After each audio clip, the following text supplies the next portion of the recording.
Hello friends, welcome to Tamil and tips. எல்லாரும் safe and ஹாப்பியாக இருக்கீங்கன்னு நினைக்கிறேன். வாங்க வீடியோக்குள்ளே போகலாம். இன்னைக்கு நம்ம சேனலில் பணியாரம் எப்படி செய்யலாம் அப்படின்றத பார்க்கலாம். அதுக்கு ஃபஸ்ட்டு ஒரு மிக்சி ஜாரில் புதினா ஒரு கைப்பிடி அளவு ஆட் பண்ணிக்கோங்க. கருவேப்பிலை ஒரு கைப்பிடி அளவு, பச்சை மிளகாய் 3 வந்து சின்னதாக நறுக்கி வச்சுருக்கேன். அதுக்கப்புறம் இஞ்சி,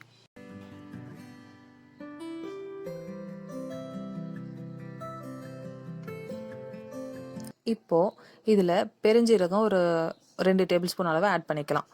இது எல்லாமே நல்லா கிரைண்ட் பண்ணி எடுத்துக்க போகிறோம். இந்த மாதிரி ஒரு கன்சிஸ்டன்சிக்கு எடுத்துக்கலாம்.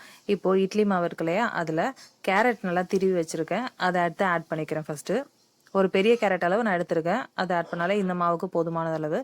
அதுக்கப்புறம் நம்ம பச்சை மிளகா புதினாலாம் அரைச்சோம், அதுதான் இந்த கலவை. இப்போ இதையும் நம்ம இது கூட ஆட் பண்ணிக்கிறோம். வெங்காயம் வந்து ஒரு வெங்காயம் அளவு பெருசாக இருந்தது, அதை எடுத்து சின்னதாக நறுக்கி வச்சுருக்கேன். அதுக்கப்புறம் கடுகு உளுத்தம்பருப்பு தாளித்து வச்சுருக்கேன். இப்போ இது எல்லாத்தையுமே போட்டு இந்த மாவில் நல்லா மிக்ஸ் பண்ணிக்கலாம். கடுகு உளுத்தம்பருப்பு ஆட் பண்ணி இந்த மாதிரி மிக்ஸ் பண்ணி எடுத்துக்கலாம். இப்போ நம்ம எடுத்து பார்த்தா நல்லா ஊற்றுறதுக்கு இந்த கன்சிஸ்டன்சி இருக்கணும். ஸோ இந்த அளவு இருந்தால் பர்ஃபெக்டாக வரும் நம்மளோட பணியாரம். இப்போது ஸ்டவ் ஆன் பண்ணி நம்ம பணியார சட்டி வச்சுக்கலாம். அதில் எண்ணெய் ஆட் பண்ணிக்கலாம். ஃபஸ்ட்டு சூடாயிட்ட பிறகு எண்ணெய் நல்லா சூடான பிறகு நம்ம மாவு எடுத்து வச்சுருக்கோம் இல்லையா, அதுலேருந்து ஒன்று ஒன்றா எடுத்து இப்போ ஆட் பண்ண ஆரம்பிக்கலாம். பாருங்கள், நல்லா எண்ணெய் சூடாக இருக்குது. சைடில் நல்லா பபுள்ஸ் வருது பார்த்தீங்களா? இந்த மாதிரி எல்லா ஹோல்ஸ்லையும் நல்லா ஊற்றி எடுத்துக்கலாம்.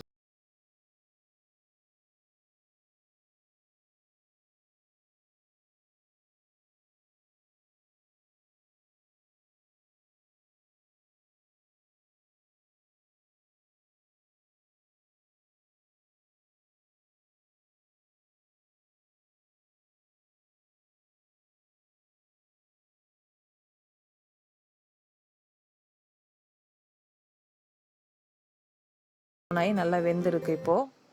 இப்போ இந்த ஸ்டேஜில் ஒன்று ஒன்றா நம்ம திருப்பி போட்டுக்கலாம். சூப்பராக நம்மளுக்கு அடியில் ஒட்டாமல் திருப்புது பாருங்கள். இதான் கன்சிஸ்டன்சி. ஸோ இந்த அளவில் எல்லாத்தையும் நல்லா திருப்பி எடுத்துக்கலாம்.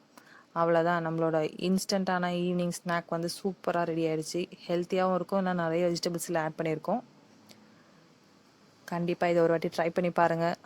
இது கூட கார சட்னி செம்மையான காம்பினேஷன். வச்சு ஈவினிங் ஸ்நாக்காகவும் சாப்பிட்லாம், இல்லை மார்னிங் வந்து பிரேக்ஃபாஸ்ட்டாகவும் எடுத்துக்கலாம். ட்ரை பண்ணி பார்த்துட்டு எப்படி வந்துச்சுன்னு சொல்லுங்கள். தேங்க்யூ. தேங்க்ஸ் ஃபார் வாட்சிங். இந்த வீடியோ உங்களுக்கு பிடிச்சிருந்தா நம்ம சேனலுக்கு சப்ஸ்கிரைப் பண்ணுங்கள், லைக் பண்ணுங்கள், ஃப்ரெண்ட்ஸ் கூட ஷேர் பண்ணுங்கள், மறக்காமல் கமெண்ட் பண்ணுங்கள்.